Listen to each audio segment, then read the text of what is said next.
every goddamn week.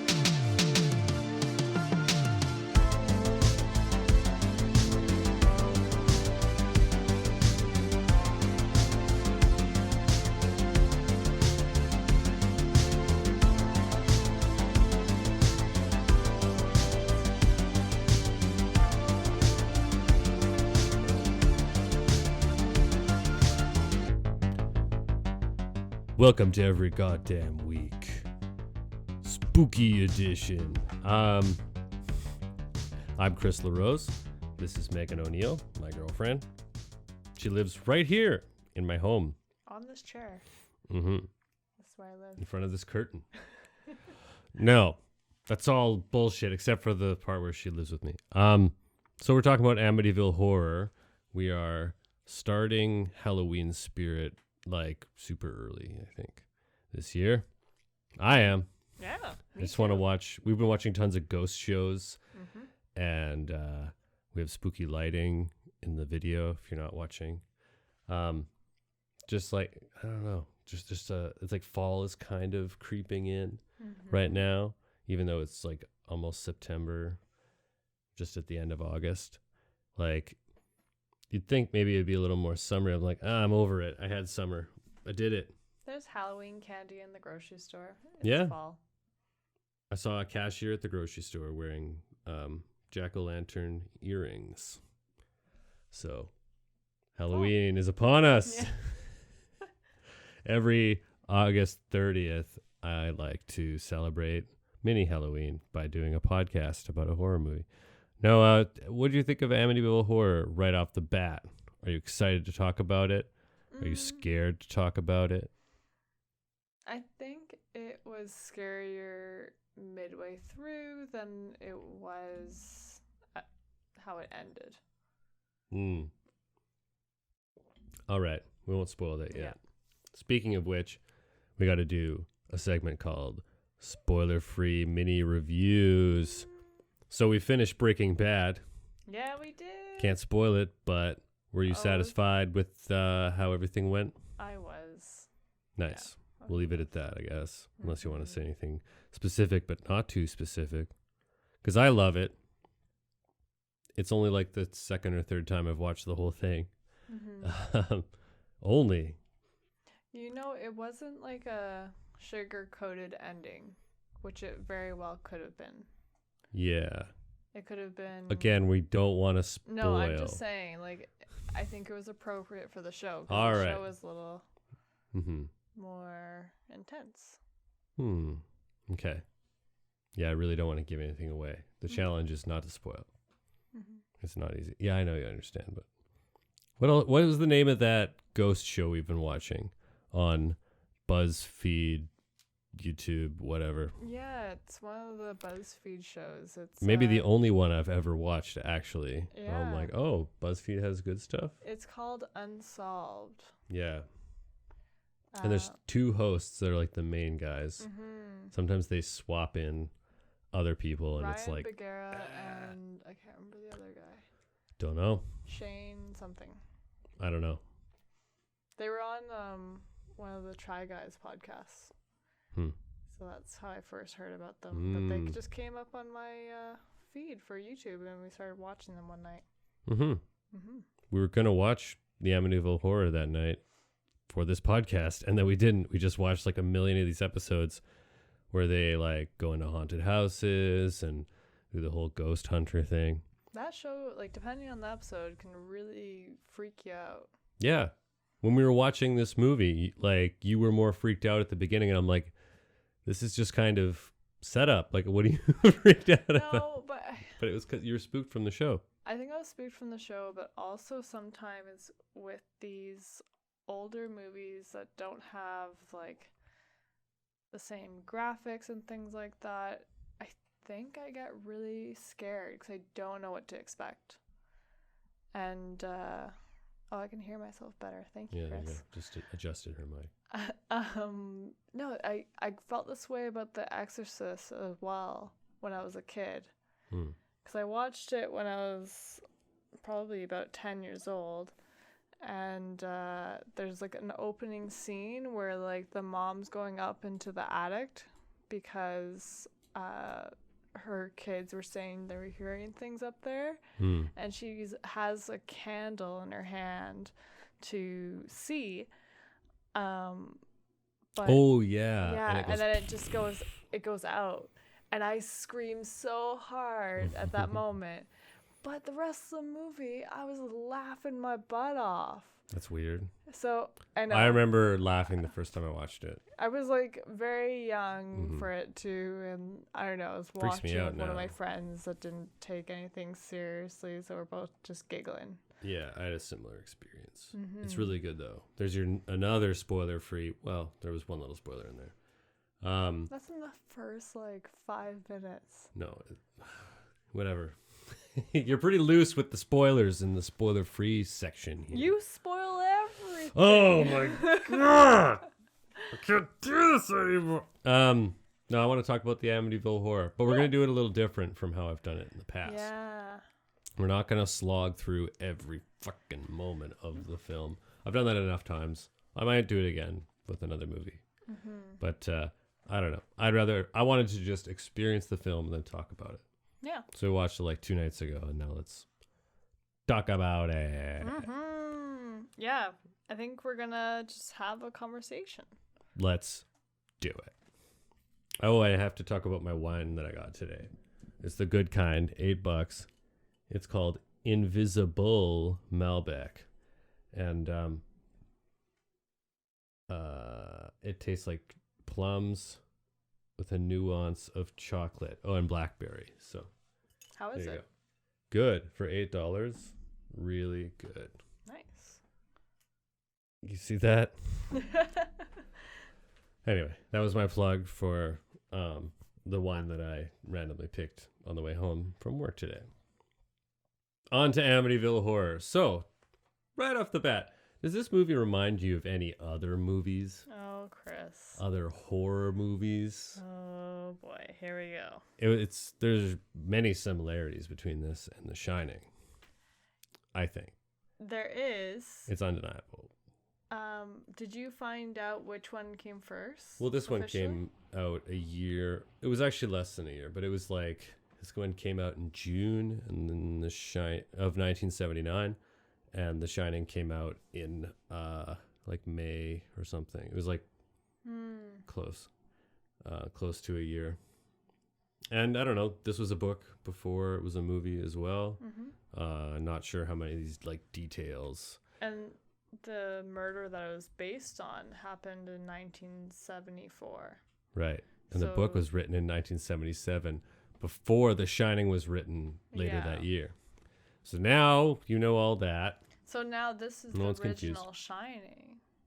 Does it put a little bit of doubt in your heart about The Shining? Sorry, The Shining was written first, actually. Oh. The movie The Shining came out after. Okay. I know, that's really, really confusing. That's why I screwed it up. You really confused me there. Yeah, but like, I don't know. Do you think Stanley Kubrick was like sitting over by the telephone and you just get a call being like, hey, there's going to be all this detail. Like, do you think he went out and like saw the Amityville Horror and was like, well, time to shove a bunch of stuff into my movie from this? Just doesn't seem likely, but maybe. Yeah. It's pretty specific, some of this stuff. But maybe it's just a common thing that happens. Dad's going crazy and walking around with axes in a specific way. Yeah. Because it's the same. Like, well, it's not the same. He's not Jack Nicholsoning out in this movie, but the dad does the same thing. The kids are in the bathroom. Oh, I know, but I know that's the thing. It's the same. He's comes in through the door. This is the end of the fucking movie. Well, the outcome is different, but yeah, he comes in through the bathroom, like that Beatles song, and she came in through the bathroom window. Okay, Beetlehead. What were we talking about? What? Sorry, you. No, I don't. But yeah, and then the dad puts an axe through the fucking bathroom door to get in there for murder. Yeah, for murder. Yes. For murder purposes, he wears plaid. That's why I wore this flannel. Oh. The dad wears plaid. Later on, like a cop or something has the same shirt on. It's weird. There's symbolism that I'm like, next time I watch this movie, and I'm probably gonna pick up on more little things like that. I just thought that was neat. Nice. Anyway, getting all over the place here. Yeah. Well, That's fine. I don't care. Going step by step. It's a conversation. It is a conversation. But I'll set it up a little bit more. For anyone that doesn't know about the movie, who wants to hear us talk about it before maybe they watch it. Yeah. It was based basically in 1974. Movie came out in 1979. But it's based in Long Island in a beautiful Dutch colonial style home. Do you love that home? I would not live in a home that looks all like it now that I've seen the movie, but it's a really cool looking house. It is. It has like the barn style roof, evil eye, brow windows, like evil windows. I was looking at some like, I don't know. I searched like, I wanted to see if other people were noticing the obvious similarities between this and one of my favorite movies. And they did. And like one thing someone pointed out was that the elevator in The Shining kind of has that like evil, angry face or evil face look to it, or the floor dial thing. Yeah. Like they have two of those that look like eyes, and it's like this big red mouth coming at you, blood coming out. Also, bleeding walls in this. Anyway, but I just like I like making objects and like structures and houses and stuff look evil. It's cool. Do the walls of this house also bleed? They do. Also, black goo comes out of the pipes, but that's just what are you gonna do? Interesting, because that's the pipes. I looked into a little bit of the real life situation, and post murders, which we should kind of talk about. But anyways, the family that was living there was seeing green goo come out of the walls and through keyholes. Oh. Which isn't as scary as like red or black. No. It's like slime.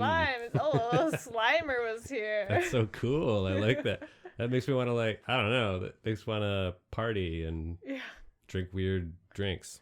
I mean, it'd be unsettling, but it's like the Mountain Dew monster is coming for you. The margarita creature.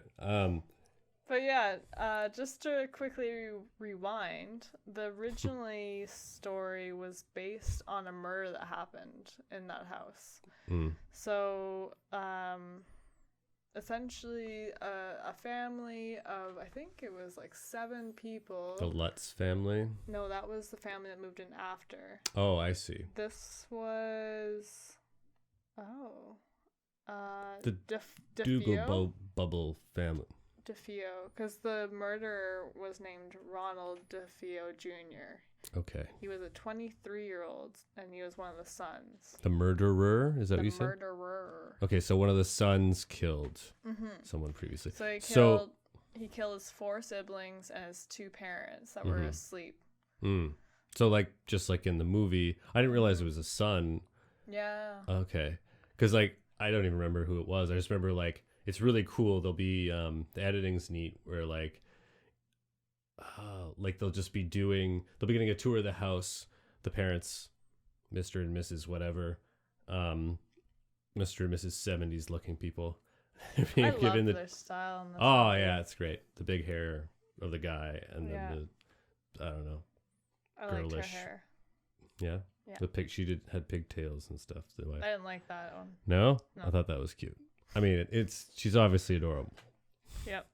There's like having fun. Let's have a couple of beers and go outside and play. And they have 100 kids and a dog, and you find out later they're her kids. Anyway, but yeah, so like as I was saying about the murders, the original murder is like so horrific, where it's just like going and like loud, just like going around the house and just shooting people with a gun while they're sleeping. Yeah. You'd think everyone would like wake up and get the fuck out of there, but it's just there's something dreamy about the way it's done. Just like, and then they shoot another person, and they shoot a kid, and then and like really cool assaulting music every time it cuts to that. So like, because like as I was saying, the realtor, who seems like a real person, just like this like fat middle-aged lady who's like, yeah, let me show you around, playing this like happy thing. But he catches glimpses of her like being like, all right. Anyway, they all feel like real characters. Like, it sets up like, oh, she's nervous in this house. Yeah, that too. Yeah. But as she's showing them around, it'll cut to like murder. And you're like, well, I know, you can every room. I remember thinking like, when's the next like shock gonna happen? And it just put me on edge. And then it doesn't happen for quite some time, but so you're just like feeling suspense. That's good. why I was so like on edge at the beginning of the movie. It really like gets your nervous system going. Yeah. In real life, the Lutz family who moved in after the murders, they bought the house only 13 months later for $80,000.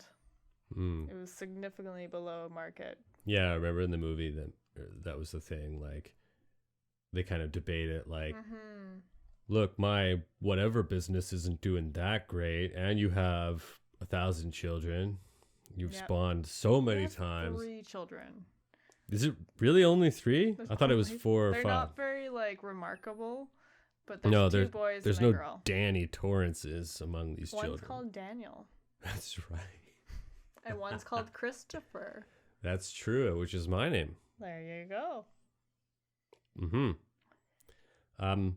Yeah, so they move into this house with their kids, and they have a dog named Harry.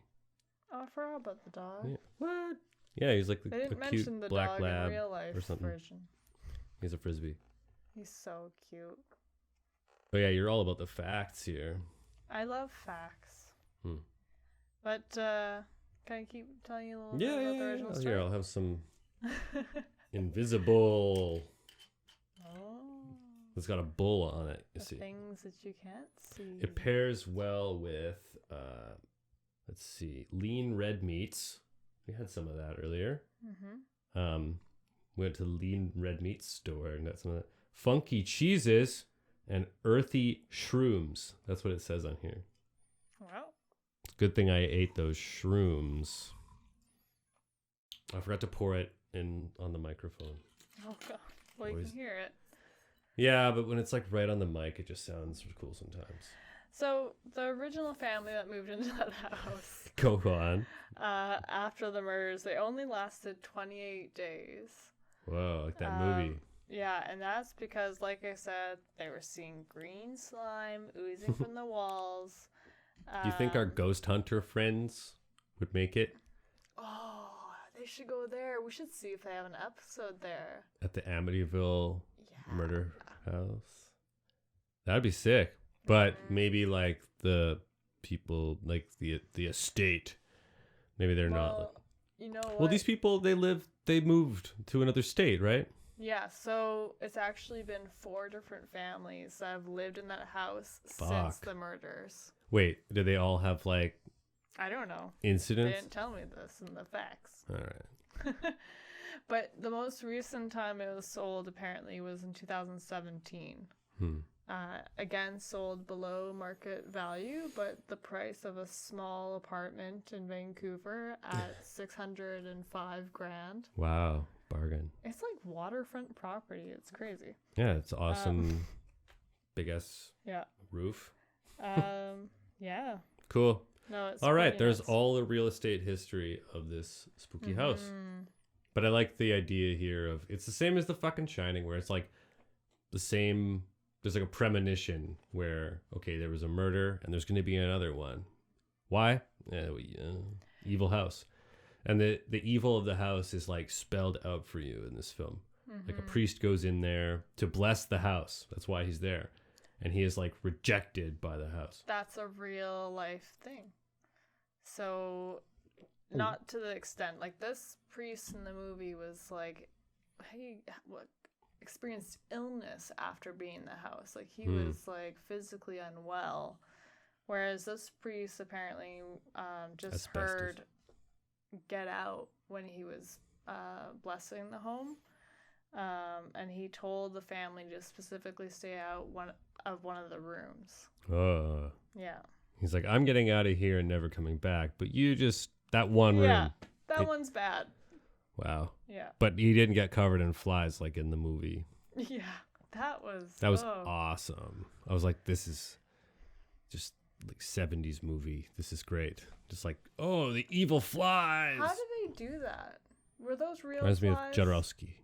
Were those real flies? They must have been. Yeah, they. You know what? If you watch the credits closely, you'd probably see a guy named with whose title or whose position was Fly Wrangler. Oh my goodness. Probably.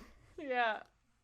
Who else is gonna take care of all those fucking I just flies? love like the idea of like all these little flies on tiny little leashes, and he's just trying to wrangle them. That's how I imagine animal. Megan, wranglers. there wouldn't be leashes. He would have tiny little lassos that he was. Oh, exactly.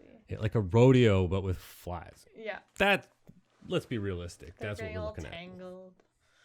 Yep. That's what happened. No, I Movies just are wonder. magical. Yeah, like, did they have to like cover him in like honey? Probably. Yeah. I'm so curious. Because they like stick to him and like just chill on him and buzz around. No, actually, really then there's like extreme close-ups with like macro lenses or whatever on flies just being nasty, or maybe they're models. I don't know. It's not fun to look at. It is actually really fun to look at. What am I saying? But it's disturbing and pretty gross. And like meanwhile during the whole thing, you can see the family's just playing outside, and it's Yeah. like from his view, like looking down to the backyard. And the door shuts behind him in that scene, so he can't even get out. He's feeling sick. He's covered in flies. Oh yeah. He's I remember hearing thinking things. too. And again, you get that suspense because you've seen so many murders all very. Bah, here you go. You're just like, man, what's gonna happen? Is he gonna die right now? But no, he just fucks off. They don't even know he was there.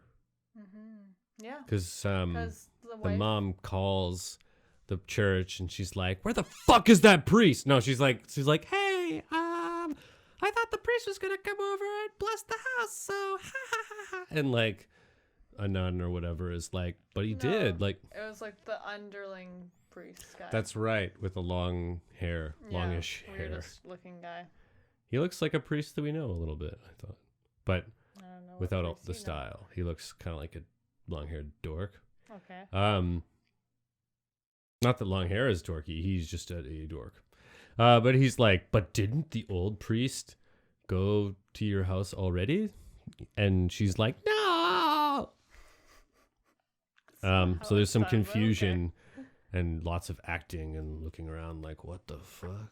Yeah. Actually, no, that's not true. Not yet. He just says like, I'm sure it was a mix-up. That's how that's literally how he says it. But like later, like I don't know, something's wrong with the priest, and they're kind of like covering for him because she even goes to the church trying to find him, being like, "Hey, like I really need this guy to come to my house," and he's like, "Oh, like he's out, he can't come over." He's in the shower. Yeah. Sorry. But yeah, and then like he's like scurrying away, and there's that like sheriff or cop guy who's like watching everything go down because he was there during the murders. And he doesn't trust the house. Oh, there's like a detective guy. Yeah. You kept calling him Columbo or something. Did I? I think so. I don't remember that. You're like, his hat is like Columbo. Oh yeah, it was. Yeah. Yeah. And he just looks like classic detective guy who's just like, oh. And later on, he's like, I'm just chasing shadows. Because he's like giving up. Yeah. So he's watching this all go down. What I don't understand is like why he's not even in the end of the movie. Why did they even have him? Was he not? No. He's just watching it all go down.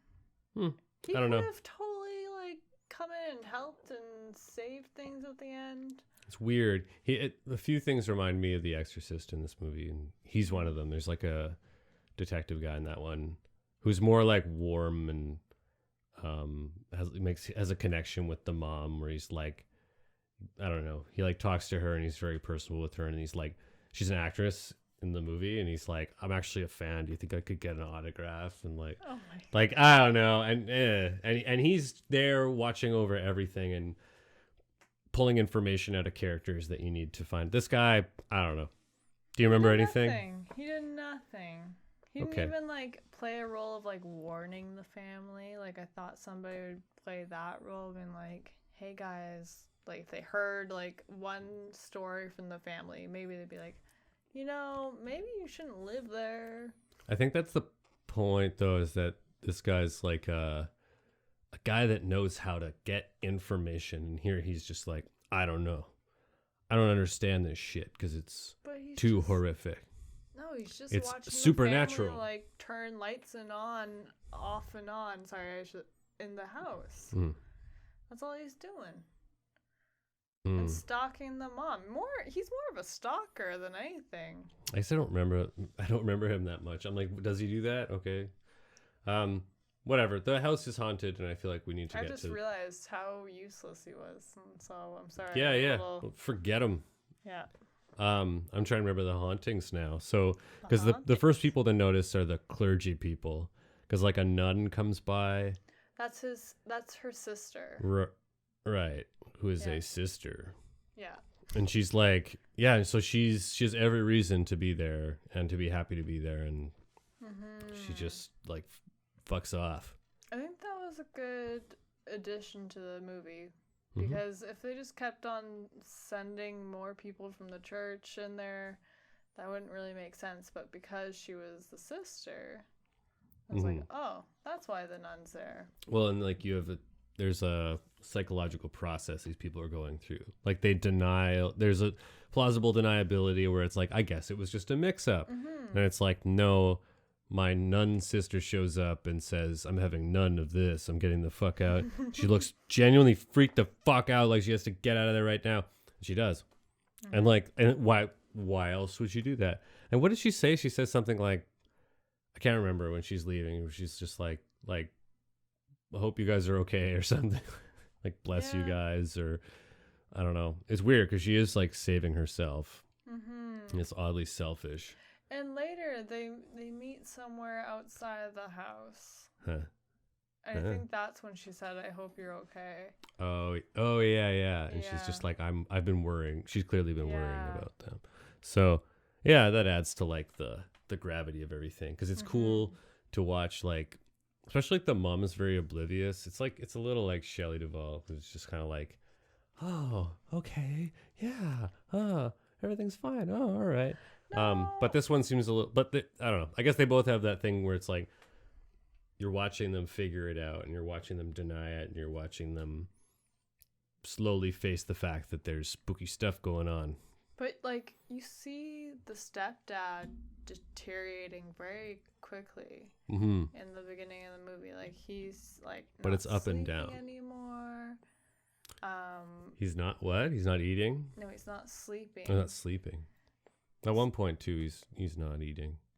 He's just acting weird. But the whole sleeping thing I was gonna say is that he's waking up at 3:15 every night, which is actually what happened. Whoa, I had something like that. I know, I've had periods like that. Where I would wake up and I'd like freaked out. Oh, it's so creepy. I hated it so much. Yeah, black goo comes out of their tap. Other than that, they seem okay. But like, she starts, what I was gonna say about the stepdad is she starts kind of earlier on than Shelley would have, saying like, hey, like, I don't think we should be here. Like, oh yeah, they have like a good relationship in this. Yeah. Like, they love each other, and he's like, looks at her, and he's like, he looks at her naked boob, and he's like, I'm lucky. Let's fuck. But they love each other, and they're very like intimate with each other, and he's taking on the responsibility with the kids, and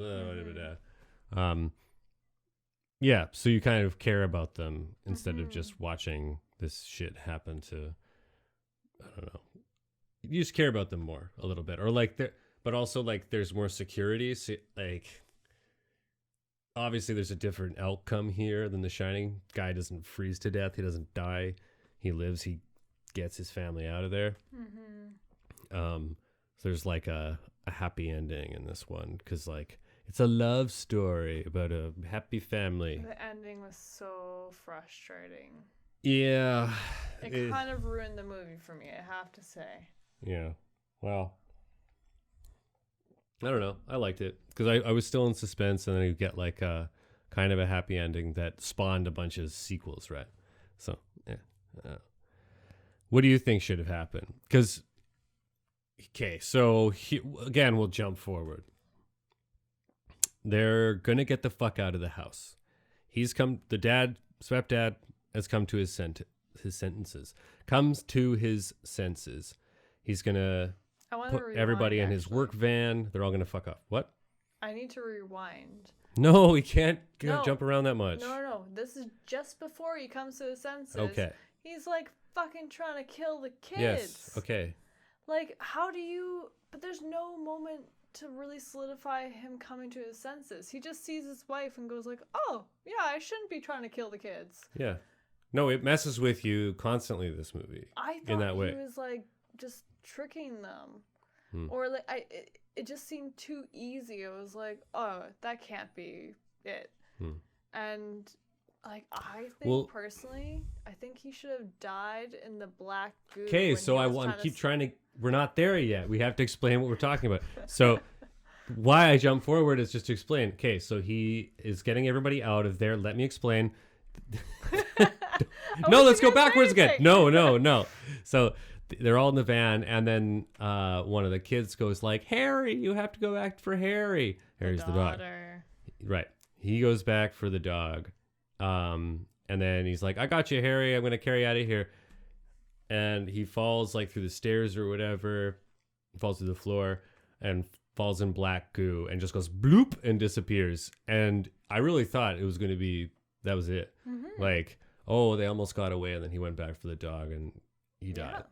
Like the house swallows him. Yeah, I know. That's what I thought was going to happen. Or you thought, oh, he's going to come out super evil. And I was like, no, they wouldn't just go back to that. It's either he's dead or he's not. And when I saw the look of hope, because like the mom is freaking out, and then one of the kids is like in the foreground, like all hopeful.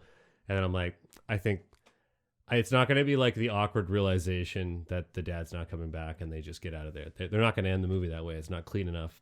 It's going to be he escapes. And so he comes out of the goo. He's covered in goo.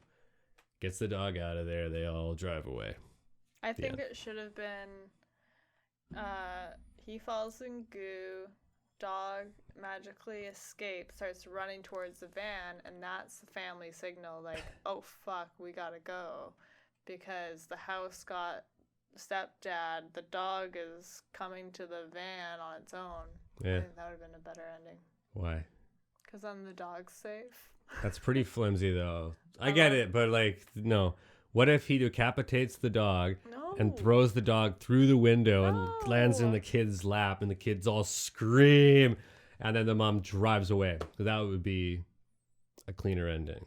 I don't want the dog to die. And the dad is running behind them with an axe, and he throws the axe, and it breaks the back window of the van. No, thank you. And they drive away. No. The dog actor was a very good dog actor. He was very cute too. So he should not die in this movie. So that's ultimately. I want to say about the dad this though. It's not like just, I don't know. It's sort of like the battle of good and evil within him is not, like you say, it just kind of goes back and forth. It's not as like emotional, and I'm thinking of The Shining, the book, where I just wait for me to make my point. It's not as like, is this guy going to go with his evil side or his good side? It's, is this like sickness going to take over him or not? Because it looks like he's getting sick. That's all I wanted to say. So you think he's battling back and forth? No, hold on. You didn't listen. No. I'm saying yes, but it's more like, cause it's more like a disease is trying to take him over. It's like watching a guy get diseased. Which makes sense. More of the his experience. Yeah, which I think should have been. I think it should have been more clear. Like, I don't know. It seemed like he was just sick the entire time, and I thought, he's just getting sicker and. I thought he was just gonna die. How is he just like suddenly better? There's no reason. Like Yeah, it's a plot hole for sure. Yeah. Well, I don't know. That's where I'm like, you kind of have to chalk it up to it being that battle where it's like, I don't know. I think earlier on it's sort of the sickness, and then later on it's like you kind of have learned a lot about this character, and you're going to see like what comes out on top. But ultimately, you know that he loves the family and everything. So it makes sense in a way because it's set up so early on and throughout the movie where it's like it's him versus like a foreign entity or something. Yeah. But deep down it's like he's got to like fight it, but it's an internal battle that you don't necessarily see all the time. Question for you, if you can remember, but Probably not. I remember there was something that happened between the stepfather and the daughter, where he like went after her, and I'm just raising that because she was the one that was like most sensitive to whatever spirits were there, because she was talking to Jody, her imaginary friend, Right.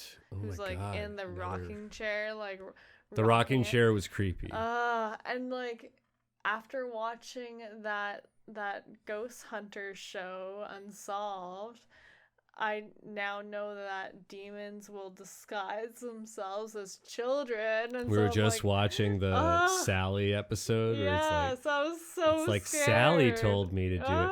Sally burnt my arm. Like, well, and she was saying that too. She was saying like Jody told me to do it. right. Yeah. And the parents, of course, they can just be like, oh, you're just making excuses for being naughty or whatever. It's like, no, you know. Also, I don't know. I think just the way the tone and everything in this movie sets you up is so cool because you're obviously like, you see the house, it's introduced as being so. I remember just like the opening credits are just the house with like scary lighting. And you're getting like, you're like fidgeting a lot. And I'm going like, this is cool. Look how evil that house looks. And you're like very uncomfortable just at this image and music. So it's setting you up right away. Whereas this family is like hopeful and their hope is leading them to this weird house. Well, see, like, I think these older horror movies are so powerful until they try to put in some graphics that really date them. Oh. So I don't know if you remember, it actually Graphics. came through with like the real life facts, but it's like it's a pig creature that has glowing red eyes and is looking at the family from inside the house. From it? What? Like it's inside the house and like the dad's outside and he sees this pig creature. I don't remember that. And apparently this really happened. Like the stepdad and one of the sons both saw this creature. Oh. Must have been out the room for that part. I remember glowing red eyes from the outside. I think the mom looks out the window. That was scary. It was scary, and it was so fake. It looked like little like Jawa eyes or something from Star Wars. It looked fake as fuck, but it was still like you look out the window and there's two red eyes, like you're gonna crap your pants. Yeah. So really good scares throughout, I would say at least. Yeah, I think they just should have left out the pig thing, because that was like, I mean, I'm sure it was scary at the time, but it doesn't age well. Yeah, I can't think of any other examples where it wasn't wasn't like effective at least. I don't know. I thought the walls bleeding were so memorable, and like I don't remember that. it just looked cool. It just looked neat. It looked like it was like sweating blood or something. I don't remember when this happened. I don't remember either. It's kind of a mishmash of scares. Are you sure that's not The Shining? Yeah, it's not The Shining. Blood comes out of the elevator in The Shining. And that's basically it. And Jack's hand gets cut, but he's not a wall. So, I think these movies just get mixed up. I mentioned, I think like Treehouse of Horror, like The Simpsons might have mashed up the Amityville Horror and The Shining before. Could be wrong about that. Because I think there's just so much overlap. It's ridiculous. It's so weird. Yeah. I don't know. Maybe it's just because I've watched The Shining so many times. I was just disappointed with the stepdad not becoming fully evil, trying to fully kill his family. It becomes like soft and soft at the end. Like, I know it's not as good as it. It reminded me more of like Poltergeist, which is like I don't know. It's still scary, but I wouldn't say it's like chilling in the same way. It's just like, they all get away. Like, huh? Yeah. Not one child die. I mean, you do see people get shot a lot at the beginning of this movie, and you get to see like tortured people. I guess you get like invested in the families, or like, is something gonna happen to them? You don't really. It's horrible, the previous family getting shot, but you're not attached to that family yet. It's bad that children are getting shot in their beds. Sets you up for an expectation. Yeah, you think that might happen to those kids that you're actually watching and like connecting with. That doesn't happen. Nope. Everyone gets out. I guess it raises the question, like, once they leave the house, is the stepdad gonna have another evil episode? Because, like you say, he just goes from one to the other very fast. Because it's like only when they went to the house. No, wait, maybe they go to a wedding. Yeah. And they're saying like, "Can we get through the wedding?" And the stepdad. I wish we knew these fucking people's names, but whatever. George.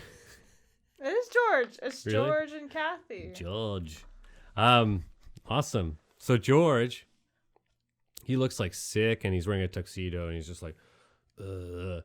And it's this whole scene that could have been out of any movie, where it's like, no, that's not true. I just like that it's out of nowhere. It's like some guy that the mom, Kathy, always knew. I think it's her little brother. Her little brother or something, yeah, where she's like, oh, I remember pulling you around on my bike. And now you're getting married. And he's like, I got $15 for the caterer, and he's like counted it all out. And then he loses it. Like, he puts it in his pocket, and suddenly it disappears. So that's the house doing that. But then, like, George is all fucked up and sick, and he's talking about how maybe I'll be able to get through the reception.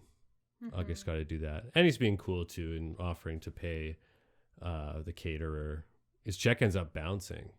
No, it's not that. It's that the caterer doesn't want to take a check. Oh, that's right. That's right. His business associate mentions things are not that, like, he has some checks that aren't clearing, and he's just neglecting his business. But I think it's implied that he's still going to be all demon possessed and fucked up while watching this guy's wedding, and like it should be like a happy, awesome, fun time.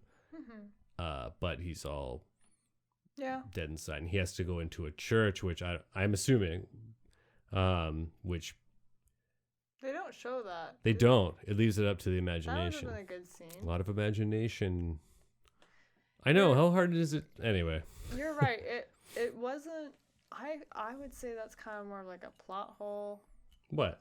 Like the fact that he's still experiencing symptoms away from the house, or like. I think that's fine because it sets you up at the end to expect like some post-movie nightmarishness. Yeah. From old George the stepdad there. Well, where it's like, oh, he just 1 minute he's good, 1 minute he's bad. You know, maybe after the movie ends, he like decapitates the dog and like throws the head through a window. Why is that always the option with you? Because that would be scary.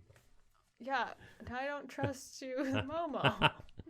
Oh, no.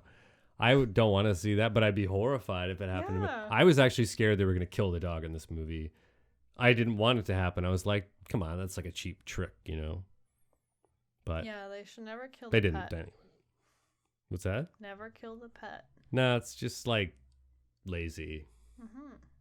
and like a bummer. Yeah. Just it's more sad than scary. Mm-hmm. Yeah, I was gonna say that the real life Daniel, one of the sons, is now a stonemason in New York, and apparently he still has nightmares What? about the house, and like what they experienced there. But I was, if that's something that's following him, maybe for the stepdad, that's something that follows him. Wow. Yeah. Yeah. Oh, I wanted. Why wouldn't it? I wanted to say this earlier. One thing that I found interesting. So there's this scene, because everyone keeps telling the stepdad, "Geez, you look a lot like the guy that murdered everybody." Right. And they keep saying it over and over again. He's like, "Why? What? Why? Stop, guys!" And then there's this like reflection moment. I think it's like meant to be like the guy who originally shot the whole family. But it's basically just a reflection of him. But I was just like quickly Googling beforehand, and they showed a picture of the original guy who murdered the whole family, and he looks like the actor. It's like very stunning. Yeah. Cool. I thought that was pretty wild. I was like, it's the same guy. Awesome. Yeah, I'm kind of curious about like what stuff is from real life, and I see why you wanted to do a little research there and figure it out. Well, because they followed a lot of things. But there was like extra stuff, like the garage doors apparently would open and close on their own. Or whatever. Which like could have been just like an electrical thing. Or people opening them. Yeah. Like, hey, I bet there's shit in this garage. Nah. Leave it open or whatever. Let's get out of here. But also apparently a invisible spirit knocked a knife down in the kitchen. That was another thing. Knocked a knife down. Yeah. I mentioned the pig-like creature with the red eyes. That also kind of reminded me of Mothman. We watched an episode about Mothman, and that creeped me out. Mothman's cool. And apparently there was a number of incidents of family members levitating while sleeping. Cool. So, like, the stepdad saw Kathy, the wife, levitating one night, and their sons, Daniel and Christopher, were levitating one night too. Sounds like these could be like paranormal phenomena that aren't necessarily people being like haunted. It's like, I don't know. It's like, yeah, there were murders there at one point, so like there's going to be some energy there or whatever. Maybe. But like, are you necessarily like, why would you be levitating because someone was killed there? Like, is that a threat? Why would anyone be levitating in the first place? Well, let's say it's something paranormal. Like maybe, God, I don't know. It's weird, but maybe it's maybe they saw like each other's spirits flying, or like they're astral projecting, and so they were both in the astral realm, and one of them saw the other flying and was like, oh my God, their body is levitating, when really they're both just astral and something like that. I don't know, because like maybe they're in like an energy vortex that could have caused the murders, could have been caused by the murders, but I don't know. I think yeah, maybe, but I think it's interesting to think about, somewhere where something horrific happens, like a murder of an entire family. There's got to be some sort of energy imprint, at least, on that place, that physical location. Yeah. Has to be. If you, I don't know, you just different places have different feels to them. I don't know. Maybe not everybody is sensitive to that or whatever, but I definitely like get vibes from different places that I go, different houses and stuff. I think everybody does, whether they're aware of it or not. Like you're picking up on that feeling. Mm-hmm. Now, some of the reasons why, skeptics are kind of, I don't know, trying to disprove or trying to deny the claims is that apparently the family was really bogged down with legal and financial issues. So a former lawyer of theirs had actually said that they came up with the haunting story over wine. Oh. Yeah, so the parents and the lawyer, the three of them apparently came up with that story. But it's just funny, like I keep thinking of the episodes of It's Always Sunny in Philadelphia we were just watching, and it just seems like Charlie in his like fake lawyer suit being like, okay, here's what we got to do here. We'll tell him it was ghosts. Like, it's just so stupid. Really? Maybe. Yeah. Maybe. I was listening to a conspiracy podcast that was saying like certain school shootings and stuff are hoaxes just to make money. What? Yeah. And I was like, I'm listening. And it got more specific than that. But it was like the idea that like if I was kind of like, I think it's darker than that. I think because the specific cases they were using was like parents whose like kids were shot. They would like finagle ways of getting money out of that by like giving out information and things, or just like trying to get famous because of like the dead the kids were really shot, like the shooting happened. Could be, but there was a guy positing like it's all part of a big racket and it's about like fucking with people. It's all like messing with people's minds to push some agenda.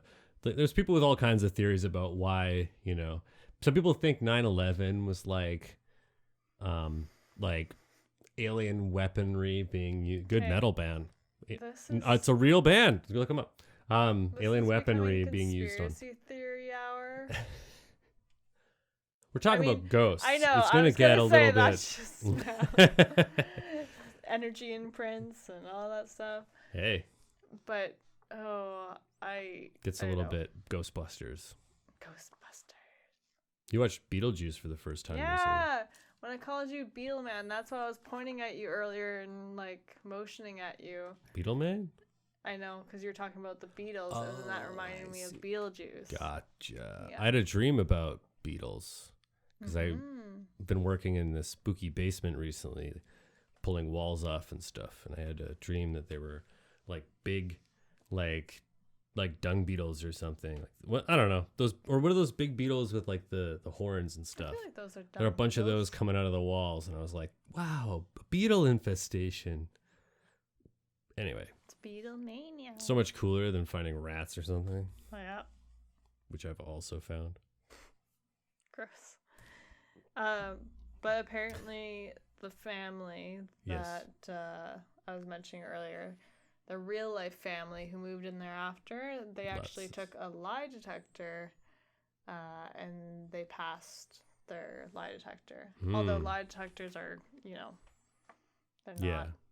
It depends. I guess that then maybe it's not Charlie from It's Always Sunny in Philadelphia. Yeah. Maybe it's Saul from Breaking Bad. That's what I was thinking. Better Call Saul. Right? Maybe he's like, lie detector, I got you covered. I know a guy. And then he like gets his lie detector fucker with her guy to come in and be like, all right, wear this up your sleeve. When the time comes to tell you a lie, you push the button or whatever. I don't know. I think though this lawyer, by the sounds of it, like they've had a falling out, and I feel like he's saying this now. Okay.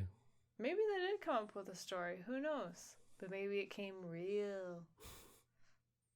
That just seems odd to like lie about being haunted or whatever. Well, there's like a lot of tourism that comes out of that. Yeah, but would you do that with your life? I guess.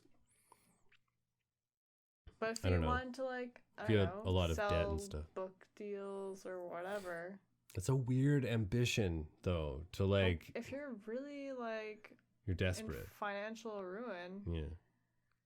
But maybe. desperate people, do they do that? I get it seems like someone came to them and was like, it seems like the lawyer's idea, if anything. Yeah, I know. It does sound like These guys seem like rubes, or you know what I mean? Like where a lawyer could be like, I got a really dumb idea, and then it worked out for them, and they were like, sweet, we're famous for this cool thing. We just got to make up some shit. Oh, I forgot to But mention, lie detector test. Sorry, this is a related note about kind of the character of the real life folks. Okay. But apparently George, the dad, dabbled in the occult. Did he use a Ouija board? I don't know. Dabbled in the occult? Everyone dabbles in the occult. I mean, a little bit. You ever use a Ouija board? No, you shouldn't do that. It just seems like... That's inviting bad things. Well, yeah, and in like an unsafe way. You gotta be really smart about that shit. No, you don't. No, you don't go near it, Chris. But also, like, it takes more than that, I think, to get like a real, honest to goodness communication with a demon. Have you seen what King Solomon went through? Are you talking from like seal. experience here? You're like, No, I've just read about it a lot. It's really hard. No, I remember like reading this shit about like Enochian magic and Lesser Key of Solomon and stuff like shit like that. And just curious, like what do you got to do to do what these guys did? And it's like this guy's like, you got to have like a partner, and like you got to build a bunch of stuff. And I'm like, man, this is really involved and like very specific. It's like designing a computer from scratch or something like that. It's very strange. And I'm kind of like, maybe you're just, at this point, you're just sort of like tweaking your brain to make yourself think you've met a demon or something like that. Pretty interesting to read about, though, some of these guys, you know, like John D. and scary. I don't like this stuff. You don't like seances and no, spiritualism. No. You don't want to talk to angels? What about that? Nope. My aunt talks to angels. She talks to dead people too. With Well, they talk to her. only speaking to the living. Okay. Yeah. What if you could talk to Like if Alan somebody else is Rickman? maybe like, mediums, if somebody's like communicating for me, Yeah. that's fine. Okay. I don't wish to have direct communication with anything except for humans. Only humans? What about dogs?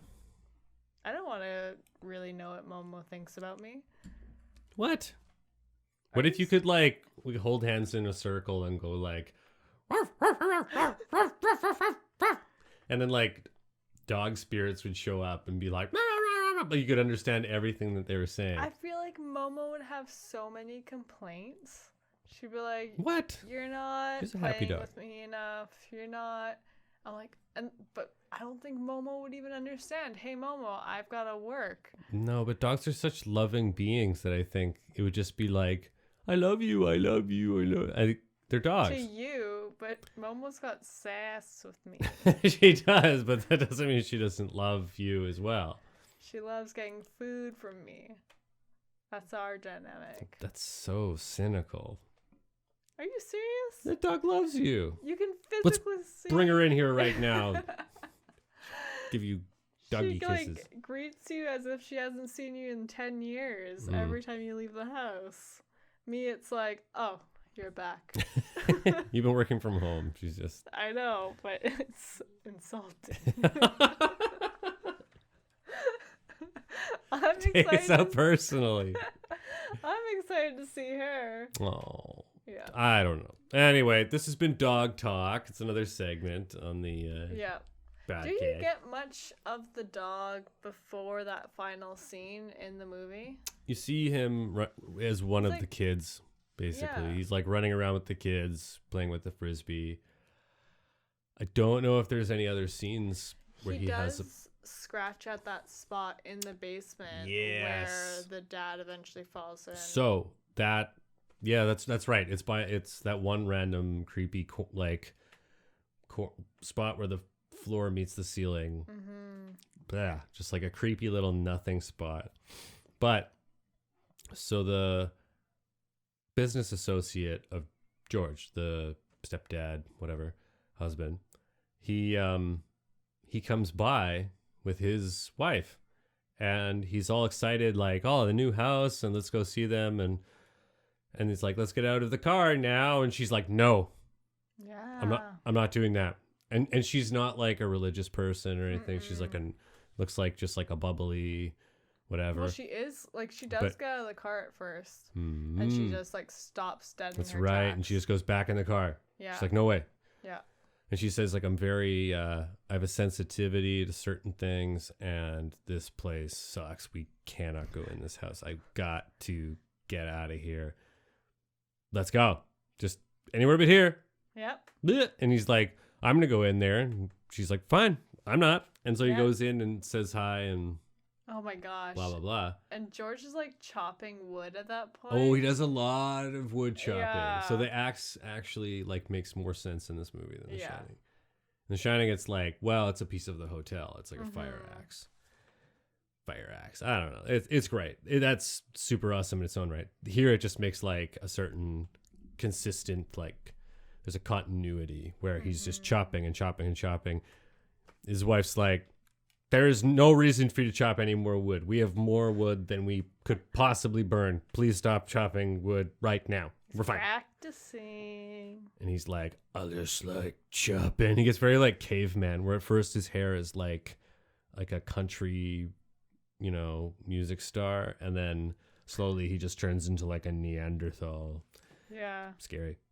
Yeah.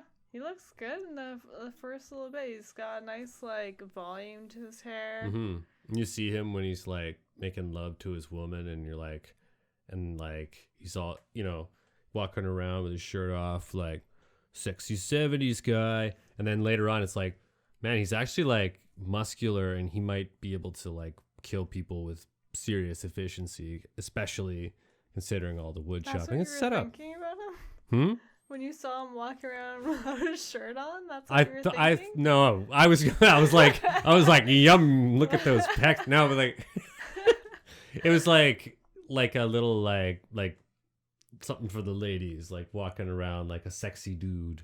You get to see sexy wife as well.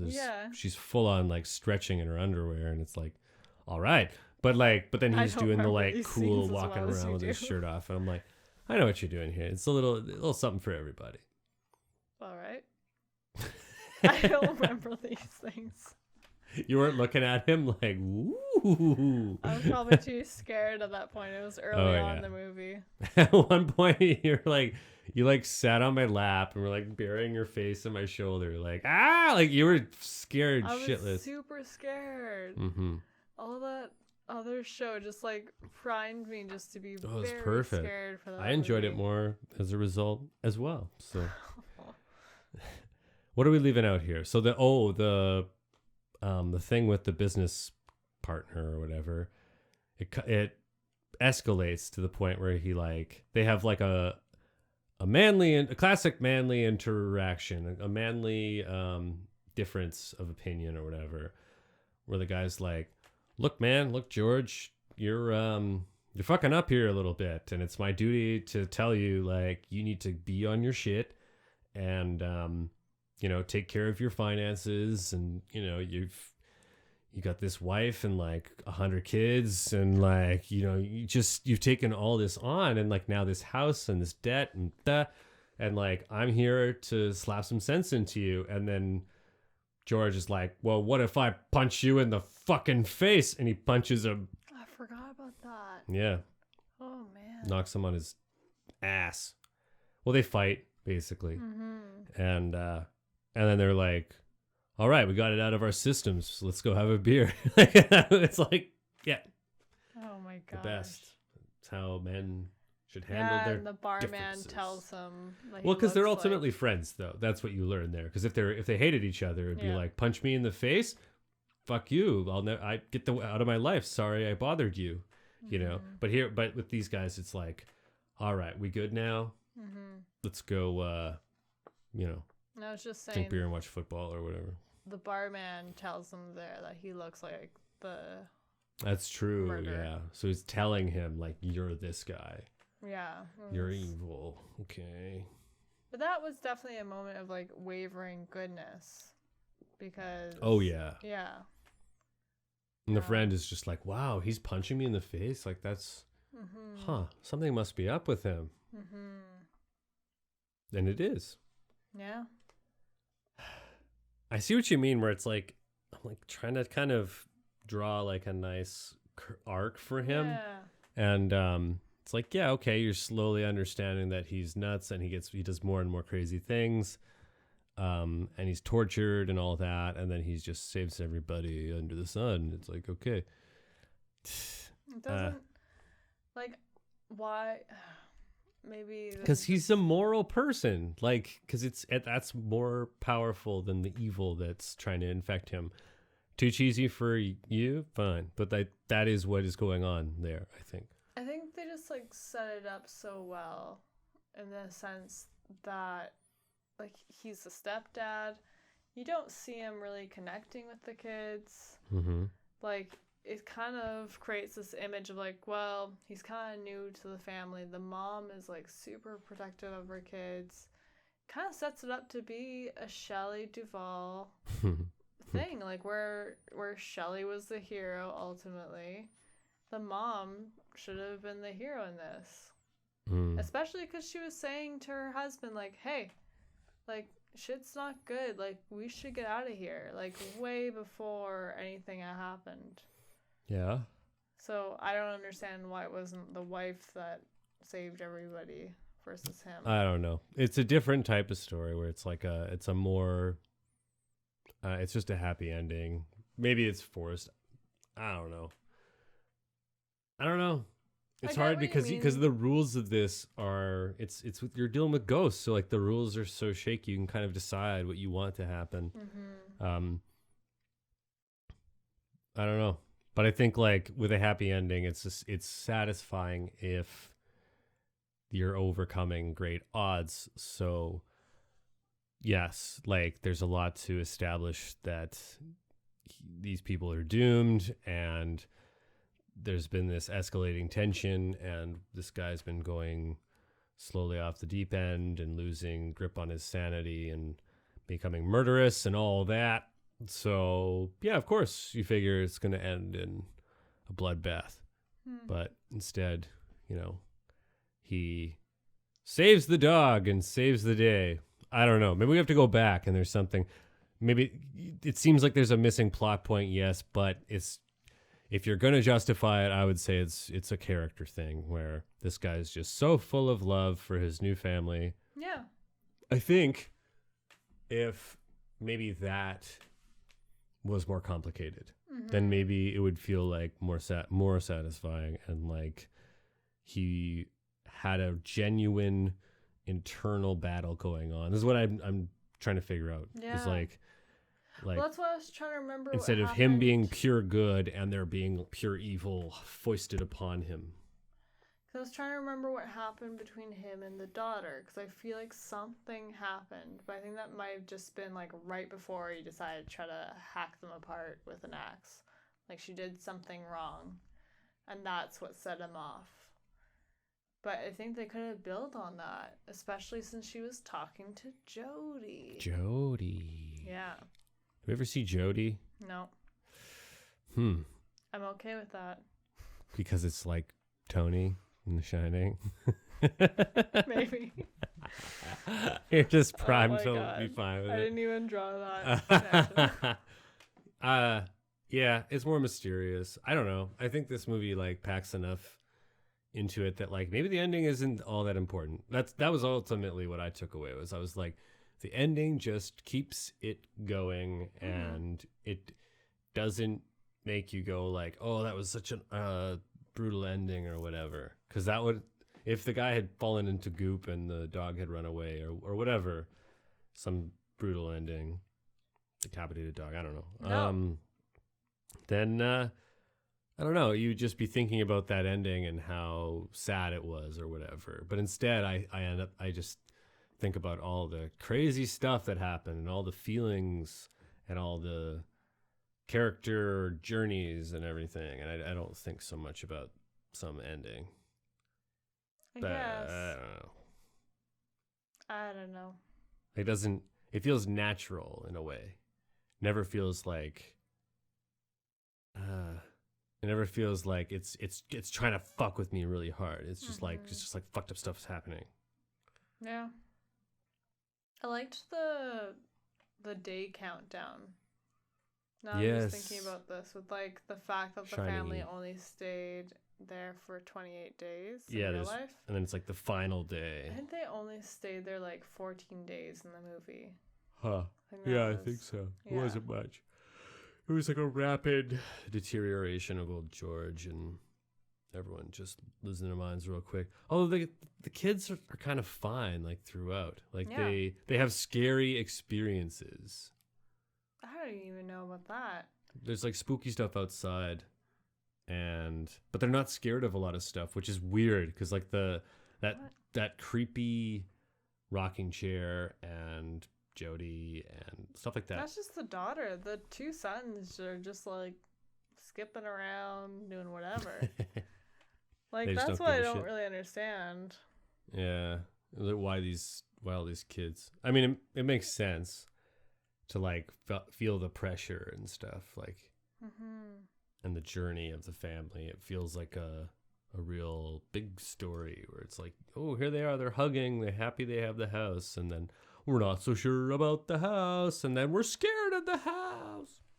Yeah. I was gonna say about the thing in the basement is that it's actually the wife of the business partner dude, or whoever the fuck that guy is, the friend of George.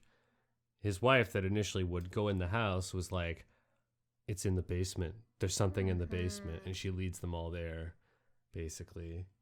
And she's like, the fucked up thing is right here. And then, they get closer and closer to the heart of darkness. And then ultimately George goes in there. Yeah. And comes out. Because, like, I don't know. Jeez. I think the fact that... Sorry, I'm just thinking about the basement some more. There is something that happens to one of the little boys. He like falls down the stairs. That's right, yeah. Into the basement. And so there's that window. There's like accidents that happen. Like there's a window that won't open at one point, and then later on it's like open. I guess it's the same window, whatever. And it slams down on the boy's hand, and it's so upsetting because it goes on forever. Oh my gosh! And I'm like, God, that would hurt so. I'm just imagining like a hammer hitting my hand and not coming off of it. The mom is like trying to lift the window. They're all yanking on the window, and he's screaming, and there's blood coming out from where it's. And then they take him to the hospital, and then like you just see George bring him out of the hospital and say, it's like, it's incredible. Not a single broken bone. Mm-hmm. It's just eerie. Like, what is that? It's such a weird, eerie choice. And that's why I was like, oh, they're building up the dad to be the evil character. Why did you get that out of that at all? Maybe he was hoping there was, like, I don't know. It's like a weird thing to say. Like, wow, not even one. Like he said it in such a strange way. That's crazy. All right. I see that. There you go. You got a very different read off that. Because I was just like, oh, that's a really uncanny thing to happen. You have this horrible incident where your hand gets smashed and everyone's trying to help you out and you're bleeding everywhere and then not a single broken bone. It was just creepy because it's like he fully expected it. He thought there was going to be broken bones? Yeah. It's because a little kid has tiny little hand bones, and when something squishes it like that, you expect something to break. Maybe. Yeah. It was a weird line. That's a subtext that I did not pick up on. We'll say that. You got a vibe, though. Of course you got a vibe. It was a weird scene. It's creepy. For me, it was just him just seeing through things through George's eyes and him being like, I don't think I know what reality is. I thought I did, and now things are getting weird on me. Like, that's more how I take that. Nah. Anyway, what else? Anything else from this movie? No, I think we're like racked our brains. Smashed it. Yeah. We didn't take any notes. We actually remembered a lot. I wanted to see what we remembered, and it was a lot. Yeah. A lot of stuff stuck with me for days. 2 days, in fact. I haven't thought about it since today. No? Mm-mm. Since we watched it, you mean? Yeah. I think we've been watching other spooky stuff. That's true. Yeah. Ghost dudes. Anywho, we're going to wrap it up. Mm-hmm. Thanks for being on the show again. Thank you. Did you have a good spirited talk about ghosts? Yeah, it actually kind of creeped me out a little bit more talking about it. The spooky lighting. Yeah. Yeah, pretty dope. Go watch the Amityville Horror and have an opinion on it and send it my way. And watch The Shining right after. Compare. Yeah. Contrast. Yeah. Mm-hmm. Bye.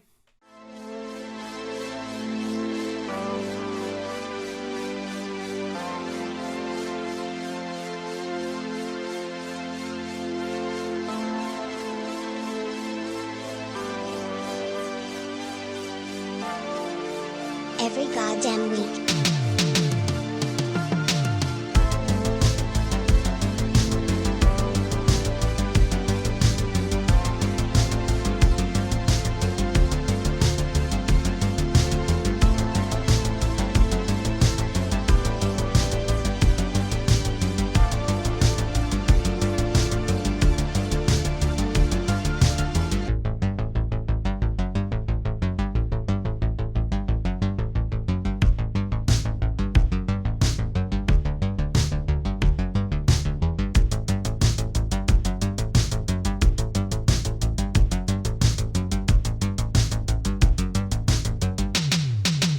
Every goddamn week.